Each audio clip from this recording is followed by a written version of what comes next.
ఒక్కసారి ఏది మొత్తం కాకపోయినా కనీసం దశల వారీగా తీసుకొని కొంత ముందు పోయేటువంటి పరిస్థితులు మనకు రావచ్చు.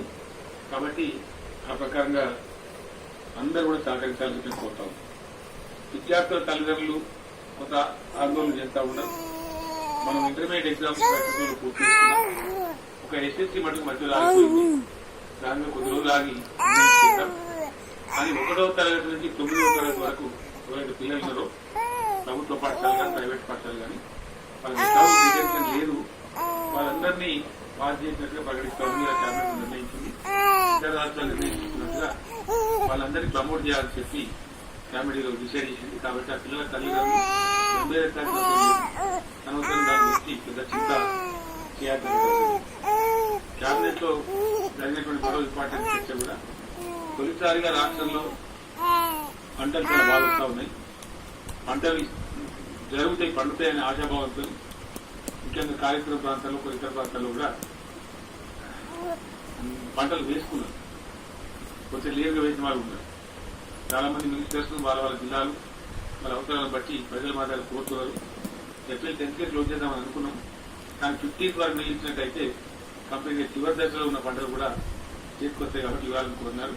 సో అన్ని ఇరిగేషన్ రాష్ట్రంలో అన్ని ఇరిగేషన్ ప్రాజెక్టుల కింద లిఫ్ట్ ఇరిగేషన్ ప్రాజెక్టుల కింద కూడా వ్యవసాయానికి ఏప్రిల్ 15 వరకు నీళ్ళు ఇవ్వాలని చెప్పి క్యాబినెట్ నిర్ణయించింది. దాని ఇరిగేషన్ శాఖకు ఆదేశాలు కూడా ఐఏసీ గారు జారీ చేయడం జరిగింది. ఆ ప్రకారంగా నీళ్లు ఏప్రిల్ 30 వరకు ఇవ్వబడతాయి. ఈసారి 15th వరకు ఇవ్వబడతాయి. ఇంకా గౌరవ ప్రధానమంత్రి గారు నరేంద్ర మోడీ గారు ఈరోజు అన్ని రాష్ట్రాల ముఖ్యమంత్రులతో లెఫ్టినెంట్ గవర్నర్లతో వీడియో కాన్ఫరెన్స్ నిర్వహించారు. దాదాపు 3 గంటల పాటు చాలా సుదీర్ఘంగా సమావేశం జరిగింది. అన్ని రాష్ట్రాలు కూడా తమ తమ వ్యవసాయాలు చెప్పారు. Almost all everybody entire country 3 wars ఖచ్చితంగా లాక్డౌన్ పొడిగించాల్సిందే.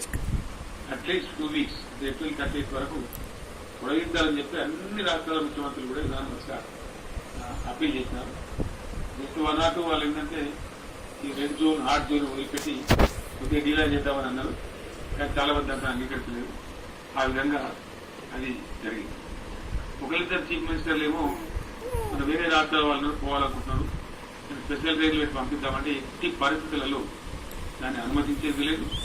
ఇంకా ఎక్కడున్న వాళ్ళు అక్కడే ఉంటారు క్షేమం. ఈ 15 రోజులు కళ్ళు మూసుకొని గడిపేస్తే ఇండియా మనం చాలా బాగా ఇప్పటికీ కంట్రోల్ చేయగలిగాం ఇతర ప్రపంచంతో పోల్చుకున్నప్పుడు. కాబట్టి అట్లే యథాతథ స్థితిని కొనసాగించాలని చెప్పి కూడా నిర్ణయం జరిగింది.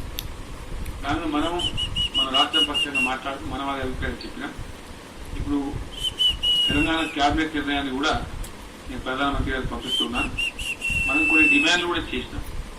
ఆ డిమాండ్లను కూడా ఈ లెటర్ ద్వారా ఇప్పుడే సర్క్యులేట్ చేయడం జరిగింది.